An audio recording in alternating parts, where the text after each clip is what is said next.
Mile High, where the Nuggets will try to tie things up in Game 2 of their series with the San Antonio Spurs. You'll see it right here on NBA TV coming up at 9 Eastern time. Nuggets' history against the Spurs over the years is not great. 6-21 in playoff games all time. 7th time they've met in a postseason series, and the Nuggets are just 5-7 at home against the Spurs in the postseason, including Saturday's Game 1. And guys, Denver, as you know, is such an unusual offensive team because they play so much through their center, their all-star Nikola Jokic. He had a 10-point triple-double in Game 1, but took just 9 shots. Is that enough for the Nuggets from their all-star center to win games moving forward? No, that will not be enough. But again, you have to put the onus on the coaching staff because Coach Pop is going to take away your best player's strengths. He's done that historically throughout his coaching career, and this is nothing different. He knows how Jokic goes, the Denver Nuggets go.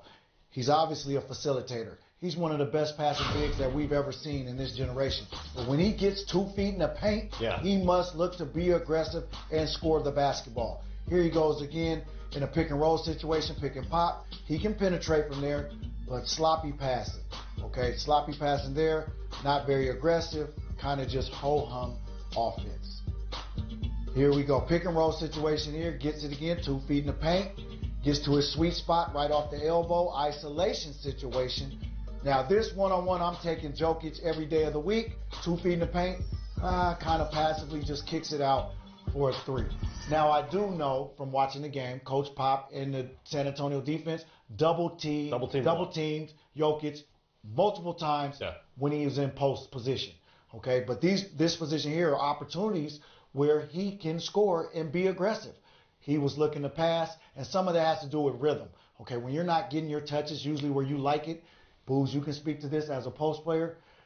You're kind of out of rhythm, and you don't really have an awareness to where you are on the court, and you're kind of just in a pass-first mode. Yeah, you become passive. You know, I think initially that what he wanted to do was put him in a situation where he's thinking the game and not reacting to the game. Jokic is one of the best bigs that we have in the game. He's proven that all season. A very good passer. You see he has 14 assists, but also a terrific scorer on the box. I think what Pop wanted to do was throw different defenses at him early, make him second-guess himself what to do, make him think the game a little bit more than just reactive, and it worked last night. Yeah, it's interesting. It's also not necessarily his nature. He doesn't look to score all the time. He's such a good facilitator, and I get the sense that even within the organization, there's a little bit of a pull and tug in terms of how aggressive he should be offensively. Yeah, I mean, to Jet's point, though, he's their best player. That offense is going to go through him. They're going to go as far as he takes them. There's great players around him that can score the ball, as we know as well, but it's got to start with him. And so I think a lot of times, I remember playing with Coach Sloan, he would force the ball into me to get us going, and then everybody else, Andre Kalinka would get going, Darren Williams would get going, Mehmet Okur. The same thing with Denver Nuggets. He has to force himself to be an offensive threat early. Right. Even on the double team. Sometimes take a couple of 4 shots. 9 shots is not enough for him. Not very many, that's for sure. Meanwhile, Jamal Murray took 23 shots, but he had a terrible shooting night. He was 8 of 23. Turned it over late as well with his team within a possession. In your mind, is the lack of a traditional point guard on the floor for Denver a problem for them moving forward? It might be, but not for me. They got guys that can play. You know, for me, they got players. I think more, to me, is more of the inexperience. This is the first time this group has been together. They may have been the surprise of the season. They took a huge jump from where they were at last year, kind of a jump that we thought Utah might have made, but Denver made that jump, so very surprising. They can play. I just think it's more of lack of experience, where the Spurs have all the experience, especially with Pop. And what makes them dangerous and dynamic offensively is that they don't have a point guard. Right. Jokic runs the point. Jamal Murray can run the point at times. And so that dynamic alone makes them hard to scout for. Player movement, ball movement, the new generation, 5-out type basketball offensively, it makes them hard to guard. And so they just need to get in a better rhythm. I like what Boo said, the inexperience in a game 1. They have to get used to the pace of play. They average 111 points in the regular season. Obviously, it slows down in the postseason. they score 15 points below their average. Right. That cannot happen tonight, especially at home where we know they're electric, they're all about energy, and they get up and down. They'll have to do that tonight. Nuggets didn't have a single fast break point. That's where I was going. The Spurs did a great job of getting back in transition. Yeah. They didn't have a single fast break point. Well, and the Spurs aren't going to get give them any sympathy in terms of the point guard issues. DeJounte Murray hasn't played all season because of the knee injury, so they've kind of cobbled together this lineup with Bryn Forbes and Denver native Derek White, who was spectacular. That's Greg Popovich's words, not mine, in Game 1. 7 of 10, he had 16 points, 5 assists. Big steal late that basically closed the game out for the Spurs. Gotta love the poise and the confidence of Derek White. I mean, he gets it done in a variety of ways. You've seen the pull-up jumper there. Step back, tough jump shot here, but he was very efficient. 7 for 10, 16 points. Only played 24 minutes. Now, we know Patty Mills is a veteran. He's been through all the battles with the Spurs, champion. But Derek White at that position has given them a comfort level for Pop. He knows he can start with him, and a lot of times Patty Mills will finish. So he just has to continue to be effective and efficient offensively and defensively. He was a pest all night long. Absolutely. Well, the Spurs, they're not going to cave to whatever the current trend is either. They only took 15 threes in Game 1, but they knocked down 7 of them. That's exactly the way they've played all season long. That game's coming up later on here on NBA TV, 9 Eastern time, the tip right here. On the other side, the new king amongst kings. We'll hear from Luke Walton on his new gig in Sacramento.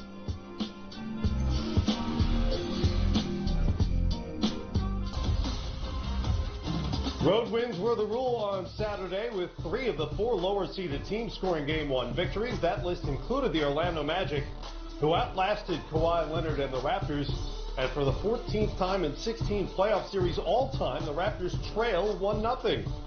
The Spurs also dusted up the chalk Saturday with a Game 1 win in Denver. Denver native Derek White made huge plays down the stretch. Both Game 2s on the way tonight. However, none of them are likely to live up to the colossal Game 2 comeback the Clippers pulled off last night. In fact, it was the largest deficit any team has ever overcome to win a postseason game as LA stunned the champs after trailing by as many as 31. Game time ahead of a playoff triple header, including Game 2 of the Spurs and Nuggets, which you'll see right here at 9 Eastern time. We've got more than 200 games of playoff experience on this set. That includes me. Carlos Boozer right there, the All-Star, NBA champion, Jason Terry. We'll get into all those Game 2s tonight, but first, the aftermath of what happened in Oakland last night. Along with blowing that big lead, the champs lost to DeMarcus Cousins, perhaps for the rest of the season. Team announced today that an MRI performed this morning revealed a torn left quadriceps muscle, which Cousins injured in the first quarter last night. Cousins, who, remember, didn't make his season debut until January because of a torn Achilles last season, was playing in just his second career postseason game. No way of knowing at this point if he'll be able to play at all the rest of the playoffs, no matter how far the Warriors go. But this is brutal for him in particular. Brutal for both parties. I mean, the Warriors, obviously, they're going to miss his presence. He was just rounding into shape and starting to make his presence felt. And in his first playoff experience, not a great game, but he got his feet wet, and he was about to have a big game, too. Disappointing as well, because now this is the second season where he's had a lower extremity injury that's going to put him out for a long period of time. So prayers are with Boogie Cousins, and hopefully he can return to full health sooner than later. Also may change the dynamic in terms of the summer ahead and his free agency. As for the Warriors, Steve Kerr said the Clippers outplayed his team in Game 1. Didn't sound all that surprised that they gave up the big lead in Game 2. Is this the kind of wake-up call that they need? This is a team that has been prone to these sort of bouts of complacency. Yeah, for Warrior fans, you hope they wake up, because obviously that was historic last night what the Clippers did. Lou Williams, those guys coming off the bench, Harrell giving them such a good lift last night. But for the Warriors, obviously losing Cousins is a big loss, only because they never had a center that dynamic. Right. Now, clearly, signing the guys that they signed in the offseason, bringing in Bogut, who's been there before, won championships before, very good defender, knows the system, knows the guys. And also, Looney is playing phenomenal right now. Yeah. Looney's playing great.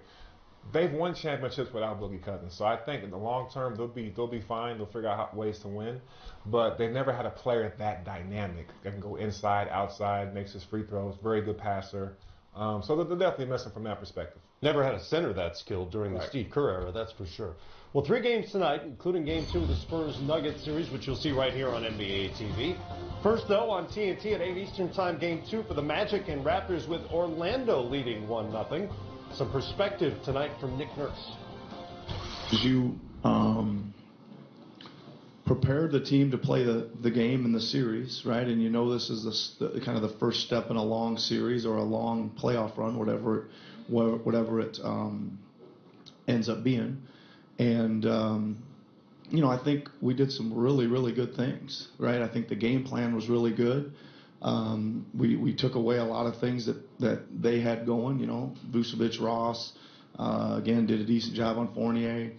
A couple surprises, really, right? The Augustine explosion really hurt us, and we just never really, we did. The first half exploded, then we really got that under control again until the last minute of the game, and he made a couple more big plays. So, what you do in these series is I don't know if you go back and say, well, the same things probably won't happen tonight, right? I would imagine it's going to be a different basketball game. So what you learn is you get ready to prepare, make some adjustments that you made from Game 1 to Game 2. Same thing as far as rotations. Those are things that I'm in control of. Who's playing when, what the matchups are, as Doug alluded to. And when the ball goes up, you start coaching, right? You got to do it on the fly, and you got to read the game and make the adjustments during the game that need to be made. Well, a couple of unfortunate trends continued for the Raptors in Game 1. The loss, again, they're now 2-14 all-time in Game 1s. That is just a weird circumstance. There's really no explaining that.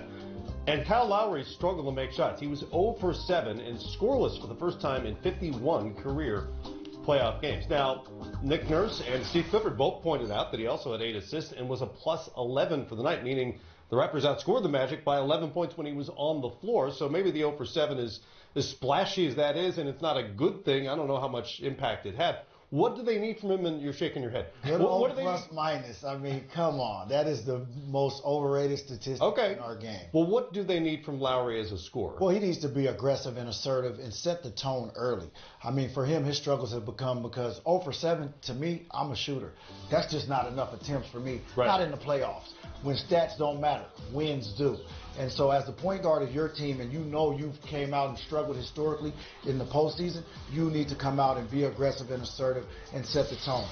The Raptors are 0-10 in the postseason when Lowry scores 10 points or less. Mm-hmm. That cannot happen tonight. He needs to come out and be aggressive. They had a chance to win that ball game. Had he came out and had halfway of a defensive or halfway of a performance offensively, they'd come away with a victory in that game. So maybe if they don't bungle the final defensive possession either and leave DJ Augustine open for a wide open 3. That too. Right. Well, Lowry has been a little less of a scorer. He's emphasized playmaking a little more this season. Right. So give me more on Jet's argument here that they need more scoring from Lowry moving forward. Yeah, I just think they need that little extra touch from him. Obviously he does a good job of getting guys involved. Siakam's playing incredible. Leonard's playing great. Gasol coming off the bench is doing a great job of rebounding, assisting, and also scoring.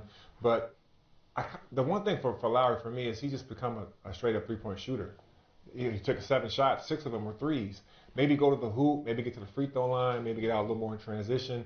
Find other ways to put the ball in the hole for your team. If they can get, like Jet said, if he can get to 10 points, that gives the Raptors a huge lift. It's interesting. You look at so many of these box scores these days, and this is indicative of the way the game is played right now. So often it comes down to three-point shooting, and Toronto was just 12 of 36 from the three-point line. What else do they need to do, whether offensively or defensively, to change things around tonight? I'd focus more on defense. I think he did a really good job on Gordon, did a very good job on Vucevic. I mean, Vucevic being their best player. They're not going to get another 3 of 14 out of Vucevic, right? I agree. I agree. But they can't have DJ. Shout out to DJ Augustine, had a great game winner. But he can't have 25. Right. You got to shut that down, at least cut that in half, and they win that game. So I think more than the offense, focus more on the defensive side. They're doing a great job on their stars, but take care of the other guys. DJ had a career high, did a great job for a playoff game, and a game winner, did a phenomenal job for Orlando Magic, but the Raptors have to focus on the rest of the guys and shut them down a little bit too. The 25 points is the most he's scored in calendar year 2019. Wow. Shout out to DJ. Shout out to DJ. Yeah, he was ready when his best is needed most, and he's been the starting point guard for that team this season. Obviously, that's a position going forward in the future that they're looking towards, either drafting or in free agency. But he's making it known, hey, I'm the guy, and he showed up big in Game 1. Yeah, everyone keeps saying they need a point guard in Orlando, and DJ's a backup. Well, You may be your guy. Showing otherwise. By the way, as bad as the Game 1 record is for Toronto, they are 5-1 in Game 2s after losing Game 1 at home. His legendary coach called him spectacular, and it was pretty spectacular homecoming for Denver's Derek White. More on that game next.